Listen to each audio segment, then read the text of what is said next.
গ্রামগঞ্জে জমি বন্ধকের নামে সুদ, আর শহরে হলো বাসা মর্গেজের নামে সুদ। এটা কিভাবে? আমি আপনারে 1 বছরের জন্য 1 গুণ্ঠা জমিন দিলাম, আপনি আমারে 50,000 টাকা দিলেন, মানে যেটা হয় আর কি। আপনারা আগে এরকম হইলে বলবেন, তাহলে ঠিক আছে। আপনারে আমি জমিন দিলাম 1 বছরের জন্য, আপনি আমারে 50,000 টাকা দিলেন। 1 বছর পর আপনার জমিন ফেরত দিব 50,000 টাকা। 1 বছরের জন্য আপনার কাছ থেকে আমি জমিনের একটা লেনদেন করলাম, মনে করেন আপনার কাছে আমার জমিনটা রাখলাম, আপনার থেকে 50,000 টাকা নিলাম। আপনি জমিন নেওয়ার পর 1 বছর কি ফালায় ধুইছেন না চাষাবাদ করছেন? বলেন সবাই, চাষাবাদ। 1 বছর পর 50,000 টাকা আপনি নিয়ে যাচ্ছেন, জমিন ফেরত দিচ্ছেন। এটাই তো হচ্ছে দেশ গ্রামে। এবং এটার নাম বলছেন আপনারা বন্ধক। না, বন্ধক পবিত্র শব্দ, এই অপবিত্র জায়গায় বন্ধক শব্দ লাগাবেন না। বন্ধক কাকে বলে? তাকান আমার দিকে। এটা আমি আপনাকে বন্ধক দিলাম। লা ইয়াজুজুল ইনতিফা বিশাইইল মারহুন, বন্ধকি জিনিস দিয়ে উপকৃত হওয়া জায়েজ নাই।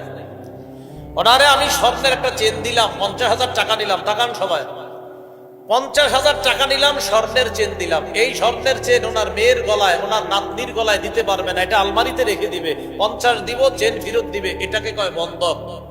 ওনারে জমিন দিলাম, আমি টাকা নিলাম, জমিন কিচ্ছু করবে না, ফেলে রাখবে, টাকা দিব, জমিন দিয়ে দিবে, এটাকে বলা হয় বন্ধক। এটা কি বলা হয়? কারণ আমাদের সমাজে কি এটা হয়? তো হলো না আপনার, তো বন্ধক হলো কিভাবে?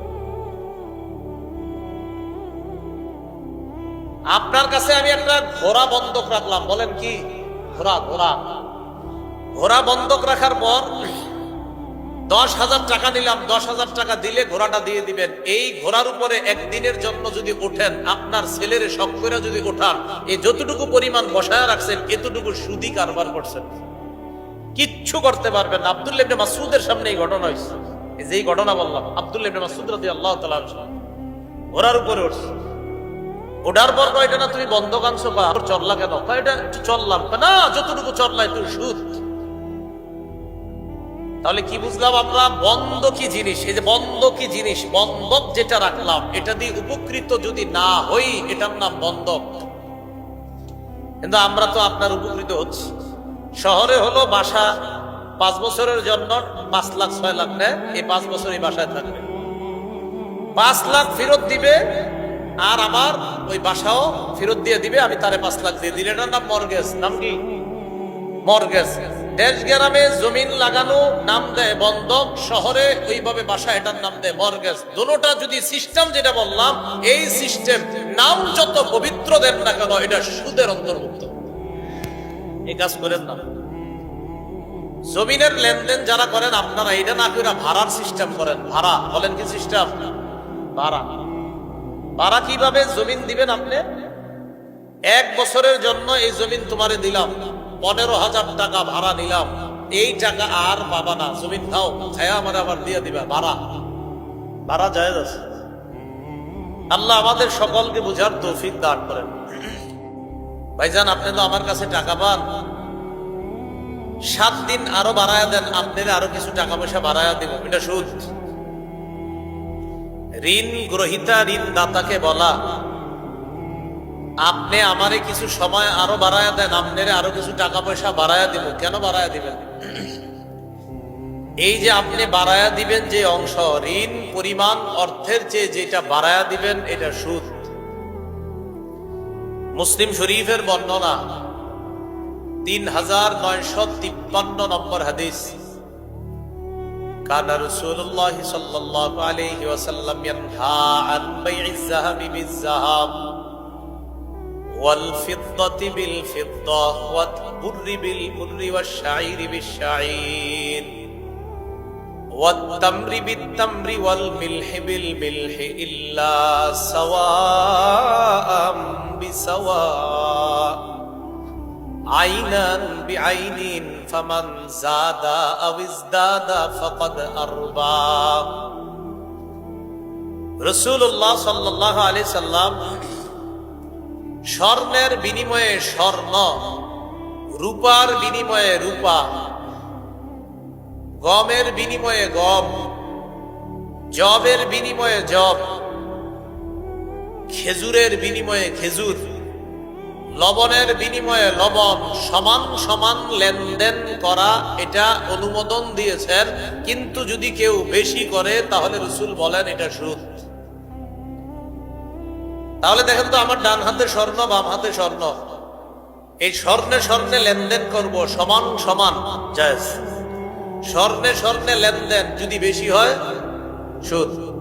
আমার ডান হাতে রূপা, বাম হাতে রূপা, লেনদেন করব সমান সমান জায়েজ, যদি বেশি হয় সুদ। এই ডান হাতে গম, বাম হাতে গম, সমান সমান লেনদেন জায়েজ, যদি বেশি হয় সুদ। বোঝা গেল এক জাতীয় জিনিস, এটা যদি আপনি লেনদেন সমান সমান করেন জায়েজ আছে, যদি বেশি হয় তাহলে কি হবে? সুদ হবে। সহিহ বুখারীর 2175 নম্বর হাদিস। এই হাদিসের মধ্যে রাসূলুল্লাহ সাল্লাল্লাহু আলাইহি সাল্লাম বলেন, লা তাবিউয যাহাবা বিয-যাহাব ওয়াল ফিদ্দাতা বিল ফিদ্দাতি ইল্লা সাওয়াআম বিসাওয়া। তোমরা স্বর্ণ দ্বারা স্বর্ণ লেনদেন করবা না, রূপা দিয়ে রূপা লেনদেন করবা না, তবে সমান সমান হলে করবা। স্বর্ণ দিয়ে স্বর্ণের লেনদেন বেশি কম করে যদি করেন সুদ, রূপা আর রূপার লেনদেন যদি বেশি কম করেন তাহলে সুদ। নবী বলেন সমান সমান ঠিক আছে। এরপরে নবীজি বলেন ওয়াবিউয যাহাবা বিয-যাহাবি ওয়াল ফিদ্দা, ওয়াবিউয যাহাবা বিল ফিদ্দা ওয়াল ফিদ্দাতা বিয-যাহাবি কাইফা শি'তুম। এবার আপনারা আমার দিকে একটু তাকান, আমার ডান হাতে স্বর্ণ, বাম হাতে রূপা, দুইটা কি এক জিনিস না আলাদা? নবী কয় বিউয যাহাবা বিল ফিদ্দা ওয়াল ফিদ্দাতা বিয-যাহাব কাইফা শি'তুম। স্বর্ণ দিয়ে রূপা আর রূপা দিয়ে স্বর্ণ, এই দুইটার লেনদেন যেমনে মন চায় করো, এখানে কম বেশি সুদ হবে না। বলেন তো কেন হবে না? কারণ স্বর্ণ রূপা আলাদা। তাহলে কি বুঝলাম? এক জাতীয় জিনিস, যেমন আমার ডান হাতে স্বর্ণ, বাম হাতে স্বর্ণ, সমান সমান জায়েজ, যদি বেশি হয় সুদ। আমার ডান হাতে স্বর্ণ, বাম হাতে রূপা, দুইটা লেনদেন করব, কম বেশি, হ্যাঁ কম বেশি জায়েজ, জায়েজ। স্বর্ণ রূপা আলাদা, কম বেশি কি আছে? জায়েজ। আমার ডান হাতে 20 টাকা, এটার মোকাবেলায়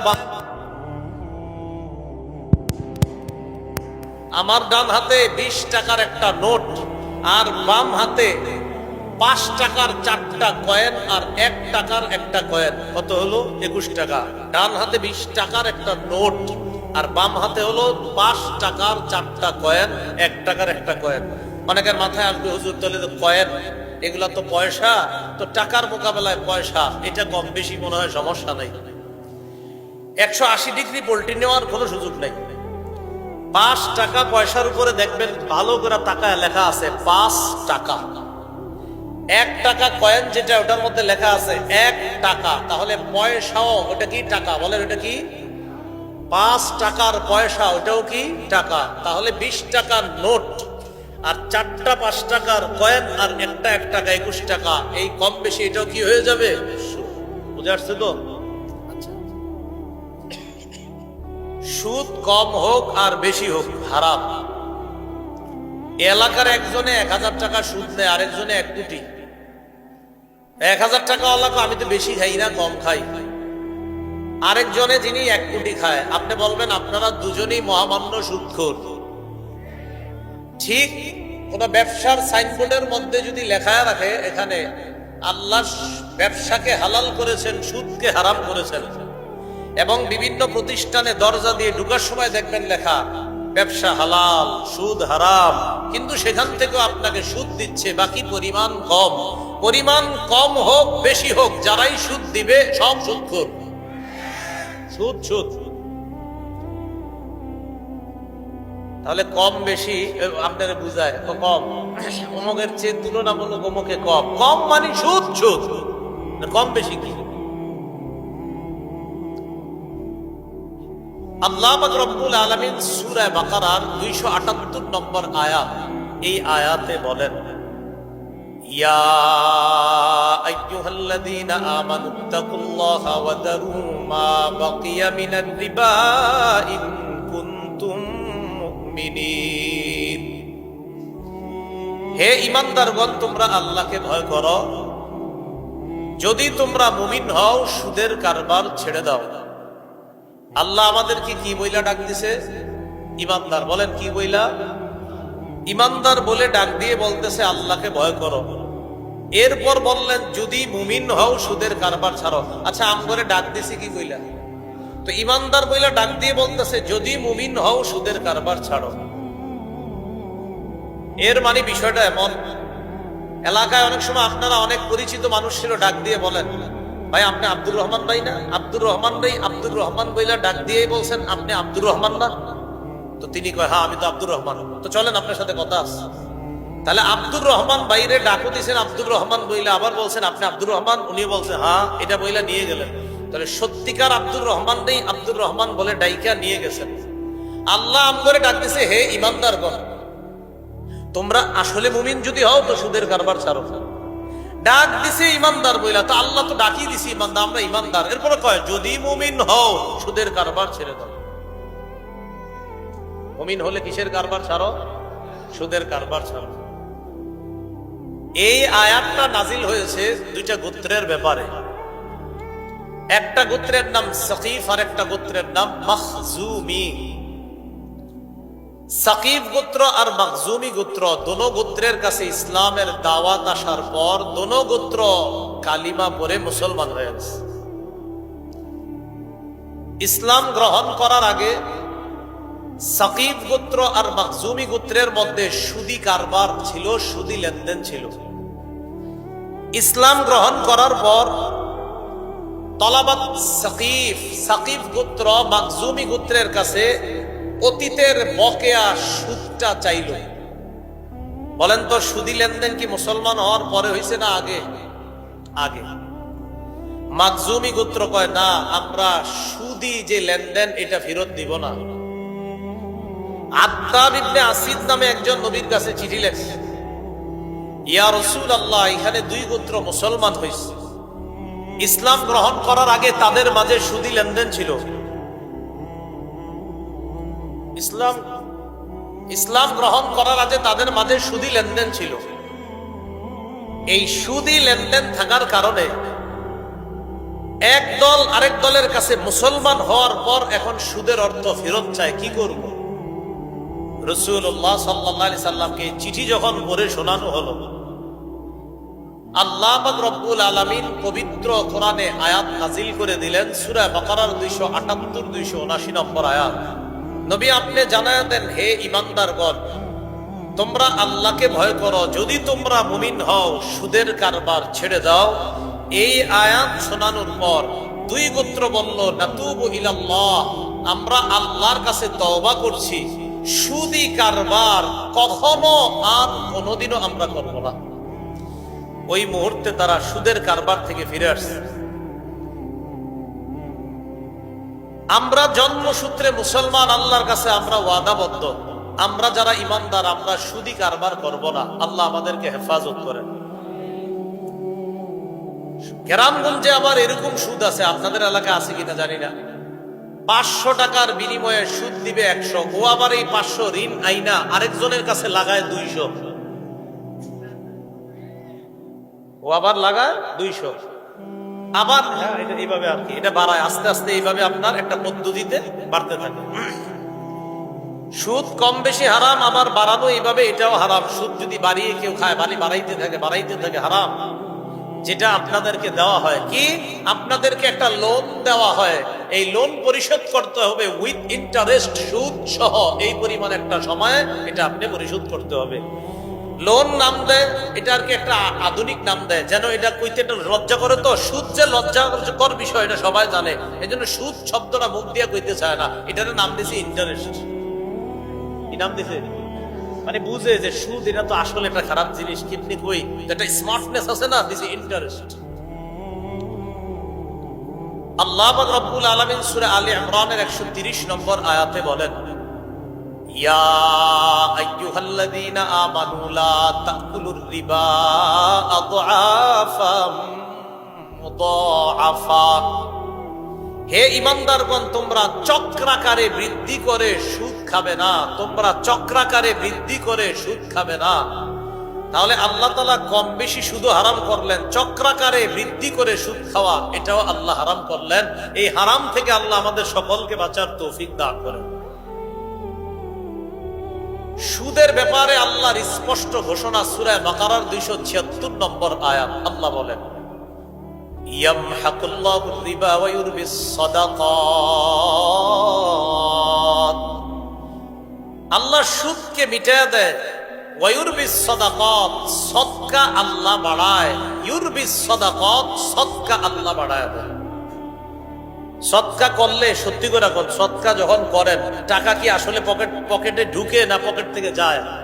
কিন্তু আল্লাহ বলেন ইউরবিস সাদাকাত, সদকা আমি আল্লাহ বাড়াই। তাহলে মোটামুটি আমরা বুঝলাম যে আসলে সুদ খাওয়া উচিত না আমাদের, নাকি উচিত? সুদ খাওয়া হারাম। বলেন সবাই, সুদ খাওয়া হারাম। গ্রামগঞ্জে জমিন বন্ধকের নামে সুদ হয়, আর শহরে বাসা মর্গেজের নামে সুদ।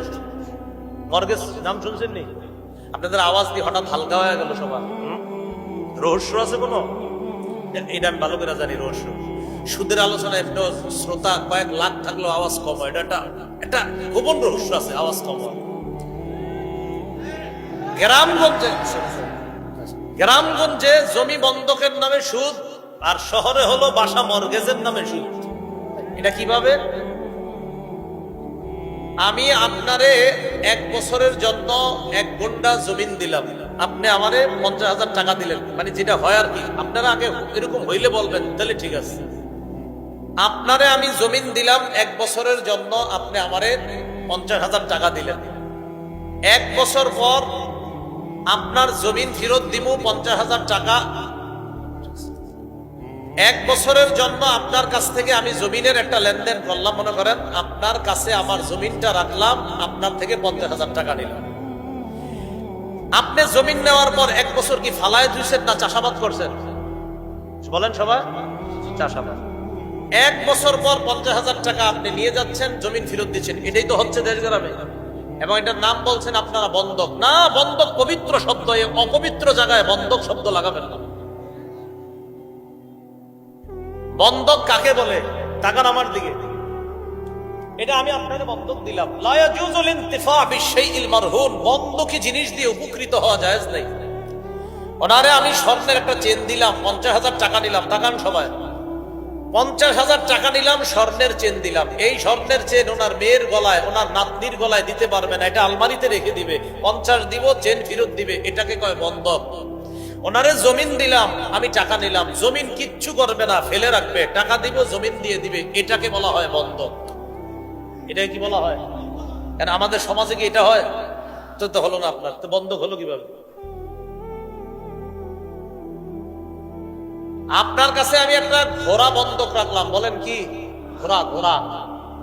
ঘোড়া বন্ধক রাখার পর 10,000 টাকা নিলাম, 10,000 টাকা দিলে ঘোড়াটা দিয়ে দিবেন। এই ঘোড়ার উপরে একদিনের জন্য যদি ওঠেন, আপনার ছেলেরে শখ করে যদি ওঠান, এই যতটুকু পরিমাণ বসায় রাখছেন এতটুকু সুদি কারবার করছেন, কিচ্ছু করতে পারবেন না। আব্দুল্লাহ ইবনে মাসউদের সামনে এই ঘটনা হয়েছে।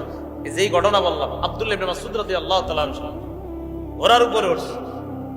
ওঠার পর কয়, এটা না তুমি বন্ধক আনছো, চললা কেন? এটা একটু চললাম। না, যতটুকু চললাই তুই সুদ।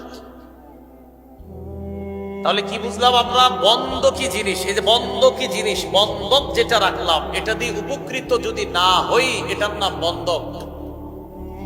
কিন্তু আমরা তো আপনার উপকৃত হচ্ছি।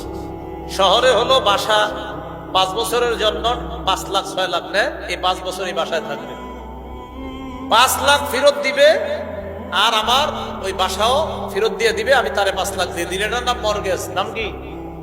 মর্গেজ। দেশ গ্রামে জমিন লাগানো নাম দেয় বন্ধক, শহরে ওইভাবে বাসা, এটার নাম দেয় মর্গেজ। দুটোটা যদি সিস্টেম যেটা বললাম, এই সিস্টেম নাম যত পবিত্র দেন না কেন, এটা সুদের অন্তর্ভুক্ত। এই কাজ করেন না। জমিনের লেনদেন যারা করেন আপনারা, এটা না করে ভাড়ার সিস্টেম করেন। ভাড়া, বলেন কি সিস্টেম? ভাড়া কিভাবে? জমিন দিবেন আপনি, 1 বছরের জন্য এই জমিন তোমারে দিলাম, 15,000 টাকা ভাড়া নিলাম, এই টাকা আর পাবা না, জমিন খাও, ছায়া আমার আবার দিয়ে দিবা। ভাড়া জায়েজ আছে। আল্লাহ আমাদের সকলকে বুঝার তৌফিক দান করেন।